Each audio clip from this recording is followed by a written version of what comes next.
All right, today we're diving into the historical roots and unique identities of two of India's most significant communities, the Tribals and the Dalits. But this is about so much more than just demographics. It's a powerful story of identity, of history, and of a deep-seated philosophy of struggle. So, think about this for a second. What's really in a name? As we're about to see, for hundreds of millions of people in India, a name is never just a simple label. It's a declaration, it's a history of oppression, and it's an incredibly powerful tool for defining who you are. Okay, so first up, let's dive into India's tribal communities. Now, the name they often use for themselves is Adivasi, and understanding that name is the key to, well, everything. So where does that word come from? It's actually a combination of two Sanskrit words, Adi, which means origin, and Vasi, which means dweller. Put them together and you get the original inhabitants. So you see, the name itself is this powerful statement. It was popularized way back in the 1930s to recognize them as the first people of the land. And this is absolutely critical. The Adivasi identity isn't just connected to nature, it's completely woven into it. This phrase, Jal, Jungle, Aur Zameen, which means water, forest, and land, captures it perfectly. These aren't just, resources on a map. They are the very foundation of their culture, their spirituality, their entire world. So traditionally, what makes these communities so distinct? Well, a few things really stand out. They often live in more remote places, like hills and forests, making their living from the land. They have their own incredibly diverse cultures, languages, and religions. And here's a really important point. Their social structures are often egalitarian, built on a strong sense of community rather than a rigid hierarchy. And we're not talking about a small group here. Not at all. According to the 2011 census, tribal people make up 8.6% of India's population. That's over 104 million people.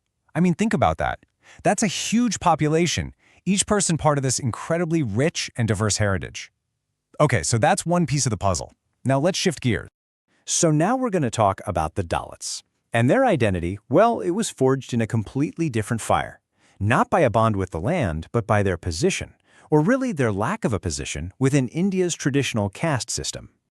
To really get the Dalit experience, you first have to wrap your head around the traditional Varna system. You can see it laid out here. It's this four-tiered social pyramid with Brahmins at the very top. But, and this is the whole key right here, there was a group that existed completely outside of this system, the Avarnas, historically called the untouchables, who were seen as so richly impure they were pushed out of the social structure altogether. And just like we saw with Adivasi, the name Dalit is packed with meaning. It comes from a Sanskrit root that means to break or to crush.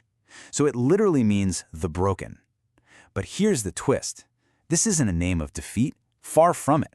The community chose this name for themselves to acknowledge their history of oppression, while also turning it into a symbol of a powerful, assertive political identity. And again, just look at the sheer scale of this. Dalits make up 16.6% of India's population. That's over 201 million people. That makes them one of the largest single social groups in the entire country. Now, you might think, well, the practice of untouchability was outlawed in India's constitution, right? And you'd be correct. But the reality on the ground can be a very, very different story. This quote from our source material is it's a brutal reminder of the horrific violence that continues to this day. This isn't just something from the history books. It is a very real, very present struggle. All right, so we've got a handle on the Adivasis and the Dalits. But here's where things get a little more complicated. We need to talk about the difference between the names people choose for themselves and the labels given to them by governments and administrations. Okay, take a look at this. On one side, you have Adivasi, a name that claims a deep cultural and historical identity. And on the other side, the official government term, scheduled tribe. The difference is huge. Adivasi comes from the people themselves. Scheduled tribe comes from the Constitution. It's a legal box, an administrative category created for certain protections. They are just not the same thing at all. And for Dalits, this history of being labeled by outsiders is even more complicated.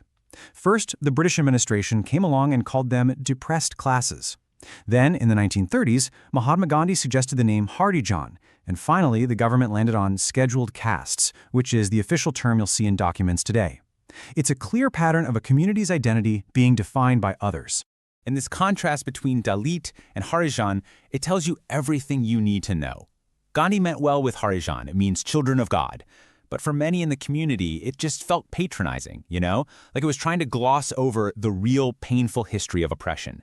Dalit, on the other hand, confronted that history head-on. and it was embraced as this symbol of a new, assertive political consciousness. So what's the big takeaway here? Why is all this history about names so important today? It's because this isn't just about social categories. We're talking about entire worldviews, entire philosophies of life. So here's the main point, the thing I really want you to take away from this.